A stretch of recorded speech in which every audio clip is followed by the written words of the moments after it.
Samuel Carter was an aging black janitor who had spent his life in shadows, unnoticed, yet burdened with quiet dignity.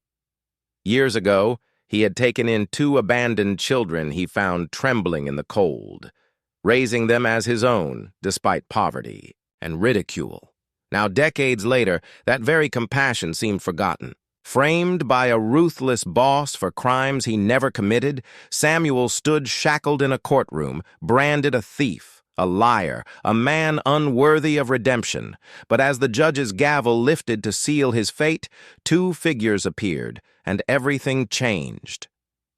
Your support means the world to us, and it helps us bring you even more powerful stories. Stick with us until the very end, and if this story moves you, drop your thoughts in the comments and share it with a friend. Now, let's begin. The winter that year was merciless, the kind that gnawed through coats and stung faces until even. The strongest lowered their heads against the wind. In a small industrial town, the air was heavy with smoke from steel plants, the streets dim with the glow of tired lamps, and the people walked quickly, each one desperate to escape the cold and leave the forgotten souls behind. At the end of another long shift, Samuel Carter, a weary black janitor in his late 50s, trudged down the sidewalk with a limp that never healed from decades of labor. His body was tired, his back bent, and yet the words of his supervisor still echoed cruelly in his ears, words he had learned to swallow without reply. Too slow, too useless, lucky to even have a job. Samuel never answered. He carried the insult home with his aching bones, tucked it alongside years of humiliation, and let silence be his shield. That night, passing behind the diner near the edge of town, Samuel heard the metallic hum of the freezer blending with the biting wind. There, hidden in the shadows beside the dumpster, were 2 children. Their clothes were nothing but scraps, layered thinly against the cold, their bodies shivering violently, the boy clutching his little sister in a desperate attempt to share warmth he didn't have. Samuel stopped. He could have kept walking like everyone else had, could have pretended not to see, but his heart pulled him closer. He crouched down slowly, his knees groaning with the weight of years, and peered into the hollow faces staring back. Eyes too old for their young years met his. He asked softly if they had anywhere to go, his voice steady despite the chill in the air. They answered with silence, only a weak shake of the head. Samuel exhaled, his breath rising like smoke into the frozen night. He knew the feeling of being invisible, discarded, left to survive without mercy. He looked at their hollow cheeks, their trembling hands, and knew he couldn't leave them there. Not tonight. He extended a calloused hand, rough from years of scrubbing floors, and waited. The boy hesitated, unsure if trust was safe, but the girl reached out first, her tiny fingers cold as ice as they slipped into his palm. That was enough. Samuel stood slowly, guiding them out of the alley, his limp dragging behind him as he led them toward his apartment. By the time they reached his building, neighbors cracked open doors and peeked through narrow slits. One muttered, under his breath, that Samuel had lost his mind. Another laughed quietly, saying the old fool couldn't even take care of himself, and now he was dragging strays inside. Samuel heard them all. He always did. But he never stopped walking. The 2 fragile lives following close behind, their tiny steps echoing louder than the whispers. Inside, his apartment was no palace. The wallpaper was peeling, the couch sagged, and the heater rattled without producing much warmth. Still, he spread blankets across the couch, ladled out thin broth from his own pot, and watched as the children devoured every spoonful like it. It was a feast. Their hunger pierced him, yet it also steadied his resolve. As they settled under the blankets, Samuel sat in the corner, rubbing his aching leg, staring at them as sleep finally claimed their exhausted bodies. He knew tomorrow his supervisor would mock him again, that his wages were never enough, that neighbors would sneer louder than before, But one truth rooted itself deeply inside him. Those children would not sleep on frozen concrete again. Not as long as he had breath left in his body. The days that followed were not easy. Samuel worked his janitorial shifts at the factory where the smell of oil and steel clung to every breath. The supervisor, Mr. Harlan, took delight in humiliation, often waiting until the room fell quiet before raising his voice. He called Samuel slow, mocked his limp, and laughed when he reminded him that even the orphans he dragged home probably worked faster than he did. Workers laughed too, some nervously, others to appease the man in charge. Samuel never spoke back. He wiped the sweat from his brow, carried his mop, and endured the weight of ridicule. Yet when he returned home, that burden seemed to lift. Each evening, the boy, Daniel, would rush to him with a book, eager to read aloud what he had learned at school. His younger sister, Anna, often sat at the wobbly kitchen table, her dull pencil, scribbling pictures of houses filled with warmth they had only ever dreamed of. Samuel gave them his food when cupboards were bare, patched Daniel's jacket with clumsy stitches, and saved every coin he could for Anna's shoes. Some nights when the heater died, he pulled them close, pretending he wasn't cold, whispering stories until sleep drowned their shivers. The neighbors gossiped relentlessly, whispering in stairwells and corner shops.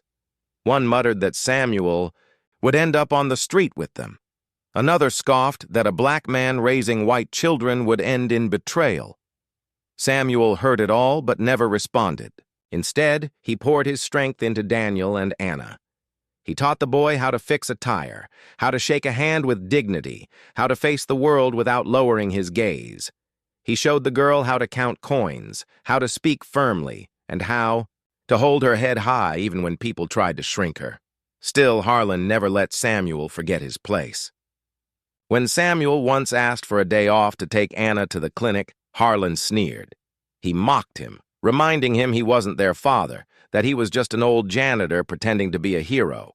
Samuel took the day anyway, his hand firm around Anna's as he led her to the doctor, knowing full well the cost. That night, Harlan slashed his wages, and Samuel hid the slip in his pocket, returning home with the same calm face so the children would never feel the weight of his sacrifice. Years passed this way, sacrifice upon sacrifice. The children grew, stronger, sharper, more determined. Daniel's quick mind and relentless effort earned him scholarships his teachers said were unreachable. Anna, once the quiet girl sketching impossible homes, grew into a fierce debater unafraid of challenging anyone who mocked her family. Samuel's limp grew heavier, his back bent lower, his hands rougher with age, but when he looked at them, he felt pride stronger than pain. For the first time in decades, he allowed himself to believe that maybe kindness was not wasted. Maybe it planted seeds destined to bloom in ways he could never predict. By the time Daniel and Anna reached their teenage years, the sacrifices Samuel made had become second nature. He skipped meals so they could eat, worked double shifts so they could attend school programs, and never once allowed them to feel like burdens. The children grew sharper each day, their eyes bright with promise, and Samuel felt a pride that no insult could extinguish. At night, when the heater rattled and the wallpaper peeled a little more from the walls, he would watch them study under the dim light, their determination fueling him more than food or rest ever could. Daniel's hunger for knowledge carried him beyond what anyone expected. He studied long after the other children had gone to sleep, memorizing laws, histories, and stories of justice. He dreamed aloud of becoming someone who could stand in front of the powerful and not bow his head. Anna, equally determined, found her voice through writing. She scribbled on scraps of paper, filling notebooks with questions and thoughts too. Bold for a child, but Samuel encouraged her, telling her that words carried power if spoken with truth. Meanwhile, Harlan's bitterness festered. Each time he saw Samuel return from work with his head held a little higher, each time he overheard talk of Daniel excelling in school or Anna winning a debate, his contempt grew. He could not stand the sight of a man he considered beneath him, building something resembling dignity.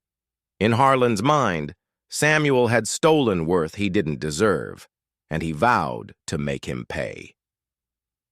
Years rolled by. Samuel's limp deepened. His hands stiffened, his back bent further with age, but his pride never dimmed. Letters from Daniel's teachers arrived praising his intellect, and Anna's essays began winning competitions beyond the town. When college acceptance letters came, Samuel held them in his hands like sacred treasures. Daniel had been awarded a scholarship to study law, and Anna was admitted into a journalism program that valued her fiery conviction. Tears filled Samuel's eyes as he pinned their letters on his wall, proof that sacrifice had not been wasted. The neighbors who once mocked him began to grow silent, though some still whispered. They said the children would abandon him now that they had opportunities beyond his small apartment. Samuel never believed that. He had raised them not just with food and shelter, but with values that could not be erased by distance. Still, Harlan remained unmoved. As Samuel aged, Harlan sharpened his cruelty. He sneered when Samuel limped through the factory halls, insulted him before others, and mocked the achievements of Daniel and Anna as if they were tricks. But beneath the sneers was something darker, an envy that burned hotter each time he realized Samuel had built a legacy of love while he himself had only wealth and bitterness.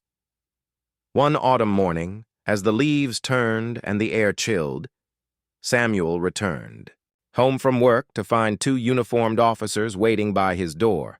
Their expressions were cold, their stance rigid. A neighbor, watching through her window, muttered to another that she had always known the old man would end up in trouble. Samuel opened his door, confused, only to watch the officers push past him. They tore through his small apartment, pulling open drawers and tossing aside belongings. From under the couch, one officer pulled a small bag stuffed with cash and equipment stamped with the factory's logo. Samuel froze. His voice caught in his throat. He had never seen it before. Within hours, he was in handcuffs, the cold metal biting his wrists. The humiliation seared him deeper than the ache in his leg.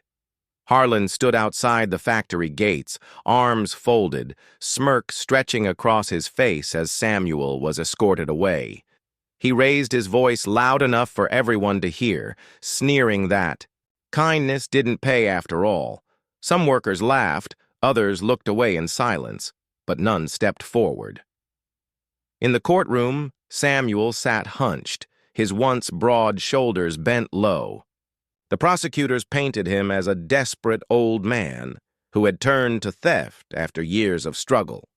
Witnesses, many of them workers Harlan had quietly coerced, claimed to have seen Samuel sneaking around storage rooms. The whispers from the gallery grew louder. People who had once watched him walk home with children now muttered that they had always suspected something. Some even said Daniel and Anna must never have known the real man they lived with. Samuel said little. His instinct screamed to shout, to defend himself, but decades of swallowing insults had left him trained in silence. He thought of Daniel and Anna now away at school, and ached at the thought of them hearing the lies. Better, he told himself, that they stay away. Better that they never witness his shame. Days blurred into one another. Each court session felt like another nail hammered into the coffin of his reputation. The judge's face remained impassive. The jury seemed unmoved, and Samuel's hope withered with each passing hour. When the gavel struck one morning, announcing that he faced a possible life sentence, the air seemed to drain from the room. The walls closed in, and Samuel felt the weight of despair press down so hard he could barely breathe. His eyes dropped to the floor, his heart pounding with the cruel thought that perhaps Harlan had been right all along.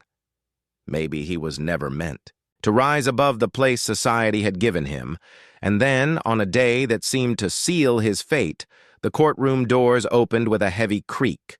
Two figures stepped inside, their presence shifting the atmosphere instantly. Heads turned, whispers cut into silence, and even Harlan's smirk faltered. Standing at the back of the courtroom were Daniel and Anna, no longer the frail children Samuel had carried from the cold, but adults now, forged by the sacrifices he had made. They walked forward with steady steps, their eyes locked on the man who had given them everything. Samuel's chest tightened. He had not wanted them here, not in this place where his shame was on display. But as Daniel laid a stack of legal files on the defense table and Anna held up a recorder, scanning the faces of the gallery with unwavering resolve, Samuel realized a truth he had never dared to believe. His kindness had not vanished into the world unnoticed. It had come full circle, and now, in the darkest moment of his life, it stood beside him ready to fight. The courtroom grew restless as Daniel straightened his tie, his voice steady as he introduced himself as Samuel's legal counsel. The timid boy Samuel once sheltered was gone, replaced by a man of conviction whose presence filled the room. He spread files across the table, thick with evidence he had prepared, his movements sharp and precise. The judge raised an eyebrow, surprised by the sudden shift, while murmurs rippled through the gallery. Harlan's smug confidence faltered for the first time. Daniel began dismantling the prosecution piece by piece. Witnesses who had claimed to see Samuel stealing fumbled under his relentless questioning. One admitted he had only heard rumors, another contradicted himself within minutes. With each crack Daniel exposed, the narrative of Samuel as a thief began to crumble. His voice never rose in anger. It was calm, deliberate, like a surgeon cutting away lies to reveal truth beneath. Samuel sat frozen, barely believing the strength radiating from the boy he had once taught how to patch a tire and shake a hand, with dignity. Meanwhile, Anna positioned herself in the gallery, recorder flashing red, her pen poised over her notebook. She wasn't there to observe quietly. She was there to bear witness, to ensure that every detail of corruption, every misstep, was documented and prepared for the world beyond those courtroom walls. Her reputation as a fearless journalist had already rattled powerful figures, and now her words were aimed squarely at Harlan. She watched him carefully, noting every twitch of his jaw, every bead of sweat forming as the walls of his deception closed in. The prosecution attempted to regain control, but Daniel was unyielding. He presented records showing Samuel's spotless employment history, testimonials from community members who vouched for his integrity, and inconsistencies in the supposed evidence found in his home. The bag of cash and equipment, Daniel argued, had been planted. He pointed to the timing, the lack of fingerprints, and the convenient discovery by officers connected to Harlan's circle. Each word was a nail in the coffin of Harlan's scheme. Then came the moment no one expected. Anna stood, requesting permission to share an investigative report. The judge, wary but curious, allowed it. She presented documents she had unearthed, proof of wage theft, harassment, and falsified accounts orchestrated by Harlan during his years at the factory. Names of workers who had been underpaid, funds siphoned off company books, records altered to protect his reputation. Gasps swept through the room as Anna's calm, unwavering voice painted a portrait of corruption far deeper than Samuel's case. Harlan's face flushed crimson, his fists clenched white on the table. He shouted protests, but the judge silenced him with a firm strike of the gavel. The jury leaned forward, their expressions shifting, their confidence in the prosecution unraveling with every word Anna spoke. Reporters scribbled furiously, their pens scratching like fire across paper. The courtroom that had once whispered Samuel's guilt was now alive with disbelief and outrage at the truth emerging. Samuel could hardly breathe. His eyes burned with tears he struggled to contain. He had thought the children he saved had outgrown him. that they had stepped into brighter worlds and left his sacrifices behind. But here they were, fighting not only for him, but with a fire he had unknowingly planted in their hearts. Every lesson, every meal given up, every coin stretched had taken root and grown into this moment. The judge leaned back in his chair, tapping a pen against the desk, weighing the storm unfolding before him. After a long silence, his voice rang. Clear. The case against Samuel Carter, he declared, was built on manipulation, deception, and corruption. The charges were dismissed. The gavel fell, not to condemn, but to free. For a moment, the room was still, the weight of the decision sinking in. Then applause broke out, cheers rising from the gallery as relief spread across the faces of those who believed in justice. Some jeered at Harlan as he stormed out, his once smug expression shattered, his empire of lies crumbling behind him. Daniel placed a hand on Samuel's shoulder, steady and reassuring. Anna moved beside him, leaning close to whisper words that pierced deeper than any courtroom verdict. "You don't have to carry it alone anymore, Dad." The single word, Dad, echoed louder in Samuel's heart than the gavel that had freed him. Neighbors who had once mocked him stood in silence, their judgment replaced with awe. Reporters crowded forward, desperate for details, their pens chasing the story of the janitor who had been condemned yet redeemed by the very children he had saved. Samuel, old and weary, finally allowed his back to straighten, his eyes lifting, to meet the world without shame. He had once lifted 2 children from the cold, offering them warmth when he had so little himself. Decades later, they had lifted him from the cage of false accusations, returning the gift of kindness in the most profound way. Samuel understood now that compassion never dies. It waits, it grows, and when the moment is right, it returns with a strength greater than he could have ever imagined. As the courtroom emptied, Daniel and Anna walked on either side of him, their presence a shield against the world that had tried to break him. The cold streets outside no longer felt so bitter. For the first time in years, Samuel's heart felt light. His story was no longer one of endurance alone, but of redemption shared. The bond sealed in a dark alley decades earlier had endured every trial, and now it had triumphed. Because compassion never disappears. It lingers, it grows, and when the moment arrives, it answers in ways we never expect. When Samuel chose mercy all those years ago, he never imagined that same act would one day rescue him from despair.